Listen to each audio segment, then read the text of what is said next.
Maikli ang buhay, sulitin ang bawat sandali at gawin ito makabuluhan. Maging totoo sa sarili at sundin ang iyong mga pangarap. Ang tagumpay ay nagmumula sa sipag at dedikasyon, huwag susuko.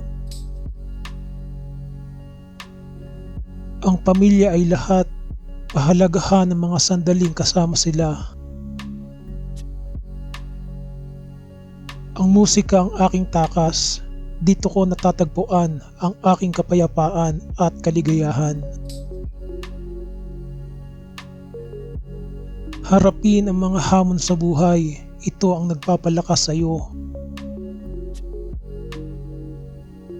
Ang pagmamahal ang pinakamahalagang bagay sa mundo, ipagkalat ito saan ka man pumunta. Manatiling mapagpakumbaba kahit gaano ka pa kasikat.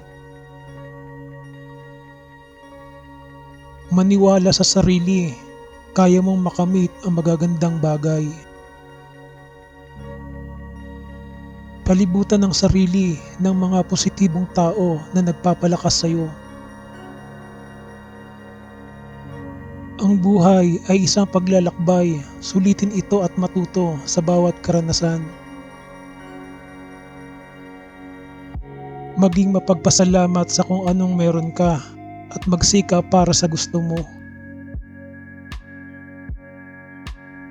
Palaging maging sarili mo, ang pagiging totoo ang susi sa kaligayahan. Gusto ko lang naman makatikim ng bago. Sumubok ng mga bagay na nakakatakot. Hindi mo malalaman ang iyong kakayahan kung hindi ka magtatangka. Ang kaligayahan ay nagmumula sa loob. Huwag umasa sa iba para maging masaya. Hanapin ang iyong hilig at sundin ito ng walang pag-aalinlangan. Huwag matakot mabigo.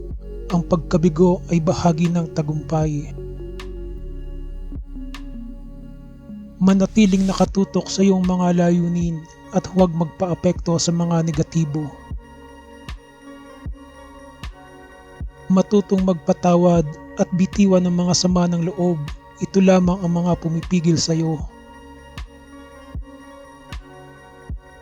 Maging mabuting halimbawa para sa iba, manguna sa pamamagitan ng halimbawa.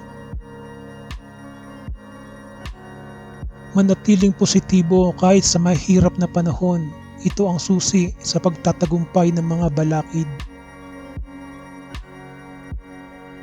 Alagaan ang iyong kalusugan. Ito ang iyong pinakamahalagang yaman. Palaging mag-aral.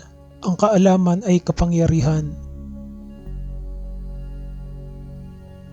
Maging matyaga. Ang magandang bagay ay dumarating sa mga naghihintay. Ipagdiwang ang iyong tagumpay, gaano man ito kaliit. Tumulong sa iba kung kailan mo kaya, ito ang pinakamasarap na bagay na maaari mong gawin.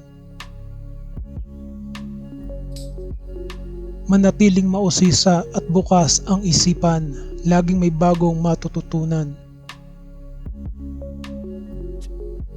Magkaroon ng kumpiyansa sa sarili, ikaw ay natatangi at espesyal.